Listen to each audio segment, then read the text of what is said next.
Hello everyone, I'm the Real Solid Snake and welcome to another episode of the Irish Critics. So, finishing off our Bond week, well, my Bond week, sorry, I said I was going to talk about the top 10 James Bond video games, and there's been quite a few. So, James Bond is no stranger to the world of video games. He has created some of the best and, quite frankly, some of the worst video games out there. But this is just my own personal top 10 from what I myself have personally played, and wasn't really a lot to go on. But I did manage to scrape together these 10 here. So here it is, my top 10 Bond games. A lot of them are great, and here I want to count down my personal top 10 favourite Bond themes. So here we go.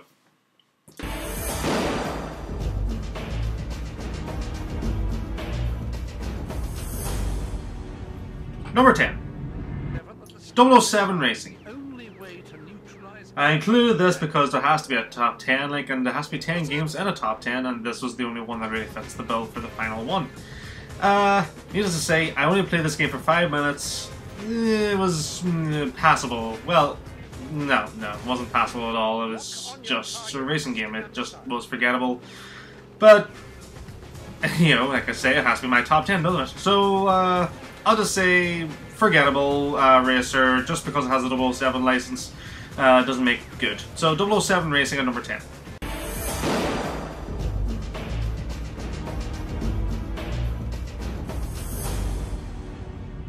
Number 9. The World Is Not Enough. Now, I bought this just recently, actually, and if I had to be honest, I'm actually quite enjoying it. I don't know, I kind of do enjoy the missions in it. It's fun enough just to pass a few minutes, and to be honest with you, whenever you play a game, like, that's really all you want to do. You want to have fun, and The World Is Not Enough really does fit the bill for this. For a PlayStation 1 game, it has some really good controls. It has a good layout. The sound effects, like, you remind me of GoldenEye itself. So, not going to be the best game ever, like you, but it's fun. So, it's fun enough to make the top 10. So, The World Is Not Enough at number 9.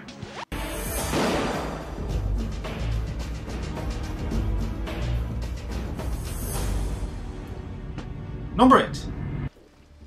GoldenEye 007 Remake. Welcome to Russia. MI6 I remember getting this for the Wii a long time ago, and I was really excited for it because I was excited to play GoldenEye in video game form yet again, because as you know, the original GoldenEye cannot come out as a digital download due to licensing issues.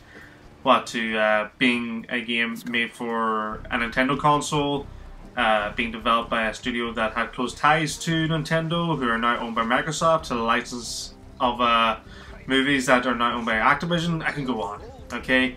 Bottom line is, it was a decent attempt at a remake. Didn't manage to capture the original, but it still managed to capture the essence of just being a really good Bond game. So, GoldenEye 007 Remake at number 8.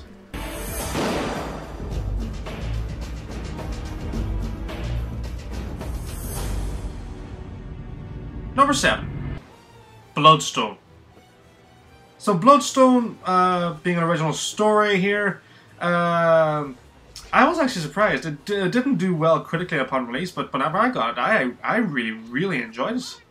I'm a big fan of third-person action games, and being able to control Bond again in this kind of form was a breath of fresh air, like, after a while, of all the first-person shooters that we just recently got.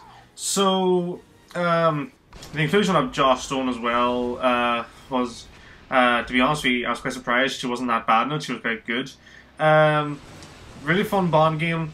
If you can find it, pick it up. It's entertaining. Really recommend it. So, Bloodstone number 7.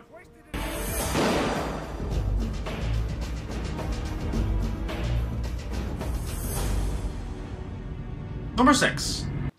From Russia with Love. Following on from the successful formula of Everything or Nothing, EA released From Russia with Love, and it paid off dividends, if you ask me. Bringing back original 007 star Sean Connery as well for some voiceover acting was genius. The missions were incredibly fun. The gameplay sections were fun, and just everything about it, like, you just reeked of nostalgia for those who are fans of the film itself, From Russia with Love. So Again, it shouldn't be too hard to find online. I would really recommend it. So, From Russia with Love at number 6.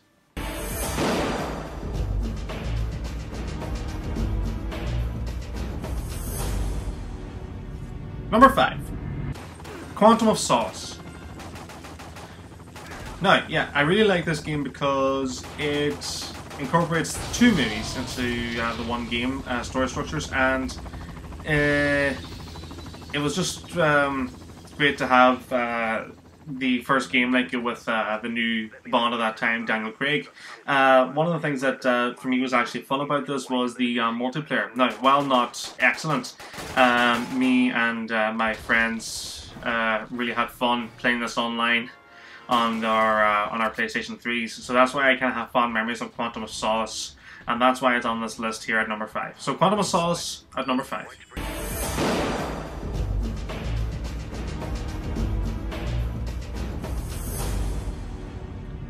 Number 4. Agent Under Fire.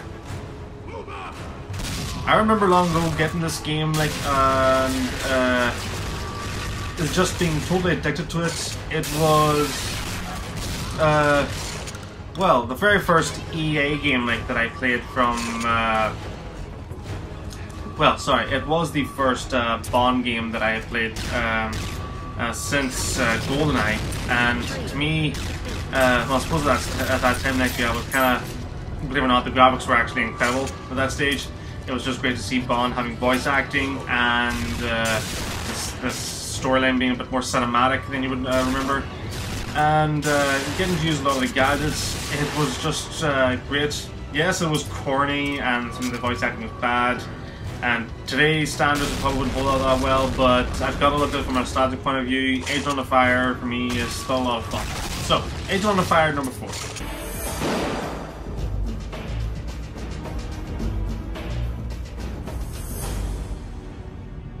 Number 3. Nightfire. Again, got this pretty much for Christmas the year after Agent Under Fire, and quickly became one of my favorite Christmas gifts that year. Nightfire kind of attempted to up the ante a bit, like in connection with James Bond movies, by giving the likeness of Pierce Brosnan. However, I don't know why he didn't provide his voice, but for me it was a breath of fresh air because it was just after Die Another Day movie, whenever it just came out in 2002, and Die Another Day was absolutely horrendous.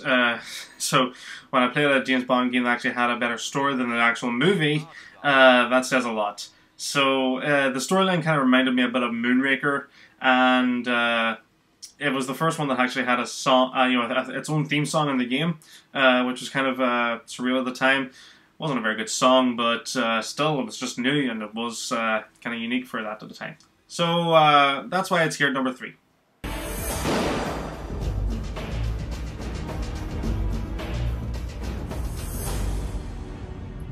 Number 2. Everything or Nothing. Now, this is one hell of a Bond game. You get every single star from the James Bond movies and put them in to the one game. Voice acting and likeness alike. You have Pierce Brosnan providing the likeness and the voice this time of James Bond, Judi Dench's M, Willem Dafoe as the bad guy, and also bringing back Richard Kiel as Jaws.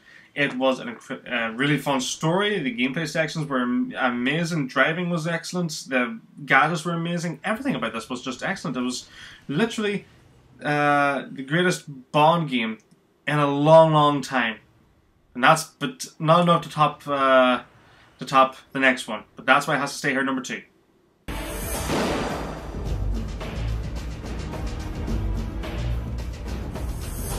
So the number 1 Bond game is... Did anybody not really see this coming? GoldenEye is one of the greatest games of all time. Not only does it have an amazing single player mode, it was the multiplayer that really made this game stand out amongst the crowd. Whenever the Nintendo 64 launched, this game came out shortly after, and it took everyone by surprise. It showed that everyone that first-person shooters can work on a console. And not only that, having 4 control sockets really paid off. This thing sold more extra controllers for the N64 than any other game. And yes, I do believe that it sold more than Mario Kart 64.